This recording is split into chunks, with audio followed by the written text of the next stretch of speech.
Há mais ou menos um mês atrás eu assisti o filme Pais e Filhas, que está na plataforma Netflix. O filme traz temas bastante delicados e importantes a serem discutidos, como por exemplo a perda da mãe na infância e algumas outras coisas. Então eu resolvi fazer uma análise desse filme e trazer aqui pro canal. Antes de mais nada, eu quero lembrar a vocês que esse vídeo tem spoiler, então se você não viu o filme e não quer saber o que vai acontecer, pare agora imediatamente e vai lá assistir o filme primeiro, depois você volta. Combinado? Então bora verificar essa análise?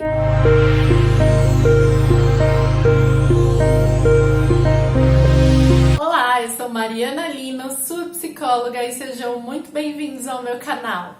Essa é a primeira vez que eu trago uma análise de filme aqui pro canal. Espero que vocês gostem desse formato de vídeo. O filme Pais e Filhas fala sobre traumas vividos na infância e as consequências que esses traumas deixam em nós na nossa vida adulta. De que forma nós encaramos o que acontece conosco na infância ou na adolescência? Como é que nós lidamos com aquilo que nos afligiu no passado? Qual a forma que a gente encontra de ir lidando com isso? Será que é um lidar de uma forma saudável? Ou a forma que a gente vai encontrando durante a vida? Hoje eu vou falar sobre isso e sobre a vida de Kate. De gênero drama, Pais e Filhos foi lançado em 2015, seu diretor é Gabriele Muttino.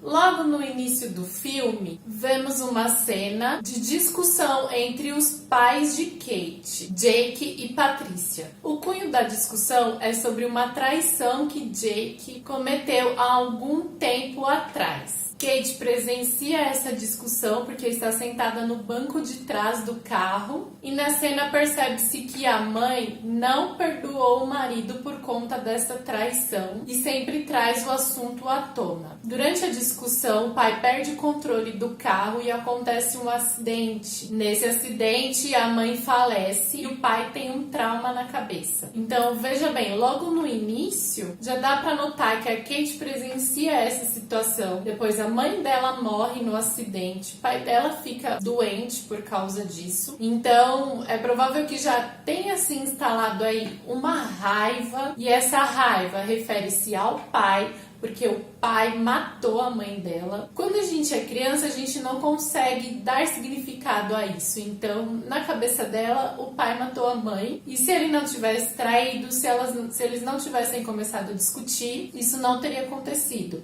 Então, essa raiva se instala contra ele. Após sair do hospital, o pai começa a cuidar da Kate, mas lá no fundo ele se culpa muito pela morte da esposa. E a única força que ele encontra é para criar a filha que ele ama muito. Jake é um escritor renomado, mas ele sofre com um bloqueio de criatividade e criação. Ele começa a ter tremores e a consequência desses tremores acaba tendo convulsões. Então ele decide se internar no hospital psiquiátrico para se tratar e deixa a Kate com a cunhada, que é a tia da Kate, irmã da Patrícia. Ele ficou internado por quase um ano e nesse tempo todo a Kate ficou com a tia. Mais um momento em que a raiva se instala mais uma vez. Então tivemos uma camada de raiva e agora outra porque o pai a abandonou. A Kate não fazia ideia do que estava acontecendo, ela era muito pequena, ela tinha apenas 5 anos, então nessa idade a gente não consegue discernir o que realmente está acontecendo. Para ela, o pai dela havia abandonado, e aí acontece um misto de raiva, tristeza, tudo dentro dela. Isso tudo acontece na primeira parte do filme, que é em 1989. Já a segunda parte se passa em 2014, com flashbacks da primeira parte. Então, nessa segunda parte, ela vai se lembrando de acontecimentos que ela teve na infância. Nessa segunda parte, já mostra a Kate na universidade. Ela é formada em psicologia e ela tem comportamentos autodestrutivos. Ela se relaciona sexualmente com homens desconhecidos. Na época em que Kate perdeu a mãe, ela tinha 5 anos. A fase em que na infância ocorre o complexo de Édipo ou das meninas complexo de Electra. Na verdade é dos 3 aos 5 anos. O complexo de Electra, de acordo com a psicanálise, também é chamado de complexo de Édipo feminino, que é o desejo inconsciente da criança do sexo feminino pela figura paterna. O termo complexo de Electra foi criado pelo Jung, o pai da abordagem junguiana. Em outro vídeo eu vou falar mais sobre o complexo de Édipo e o complexo de Electra, para vocês entenderem melhor como funciona.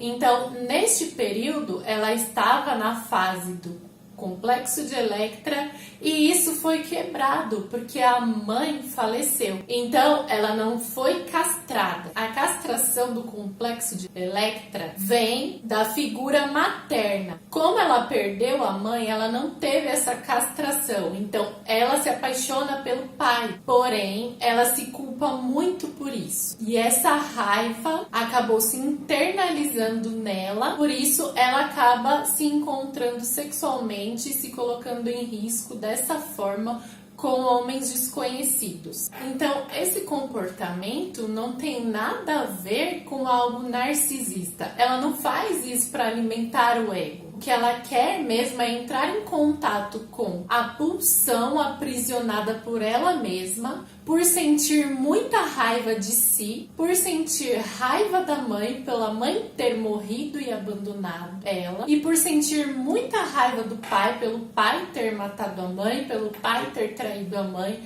pelo pai ter abandonado ela também. E além do mais, ela sente mais raiva ainda de si por ter se apaixonado pelo pai. Lembrando que tudo isso é inconscientemente. Ela não tem noção de tudo isso. Nessa idade, as crianças não conseguem dar significado ao que está acontecendo com elas. Então, se elas estão sentindo algo ruim, consequentemente, elas se acham ruins. E que se as pessoas que ela amava e que amavam ela a deixaram, as outras pessoas também irão fazer isso com ela. Por isso, a Kate se relaciona com muitos sem realmente criar nenhum vínculo emocional, nenhum vínculo amoroso. Porque na cabeça dela, esses homens também vão abandoná-la, assim como seu pai e sua mãe fizeram.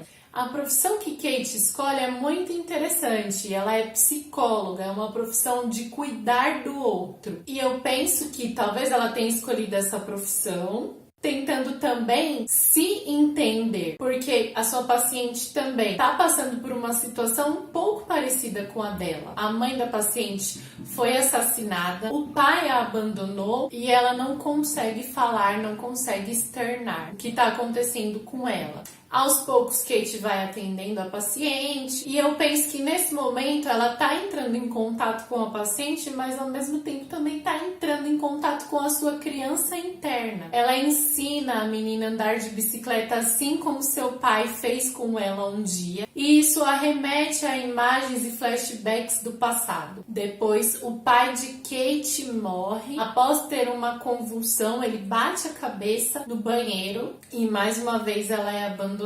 Então, Kate vai morar com a tia, que é a figura que ela tem como base de uma mulher que também foi traída pelo marido e trocada. Muitas vezes, a raiva que nós não assumimos vai para nossa sexualidade. Nós transformamos em raiva de nós mesmos e manifestamos em comportamentos autodestrutivos. Tanto que a Kate vive no limite da vida e da morte. Ela procura isso, ela se coloca em risco o tempo todo, porque ela poderia ter encontrado alguém que realmente fosse muito violento com ela, que pudesse machucá-la de verdade. Me parece que era isso que ela procurava, para que talvez ela pudesse, de repente, ir para onde os pais estavam. Outra coisa é que a Kate não conseguia manter relacionamentos porque ela não confiava nos homens. Até o pai, que era o herói dela, traiu a mãe. Antes de morrer, a mãe deixou essa mensagem ali, né? E os dois estavam brigando no momento sobre a traição do pai. Então, antes de Kate ser traída e abandonada por alguém, ela trai, como fez com Cameron. que é o rapaz que ela tava tendo relacionamento. Bom, acho que é isso. Se você percebeu alguma coisa que eu não percebi nesse vídeo, ou se você analisou algum outro ponto, não esquece de me contar aqui nos comentários, que eu amo ver. Não se esqueça também de se inscrever aqui no canal, porque eu sempre trago coisas sobre saúde mental. Curta, compartilhe. Se você tem algum tema de vídeo também, pode deixar nos comentários. Se você quer que eu faça a análise de algum filme ou série, também pode deixar nos comentários. Espero que vocês tenham gostado e até o próximo vídeo!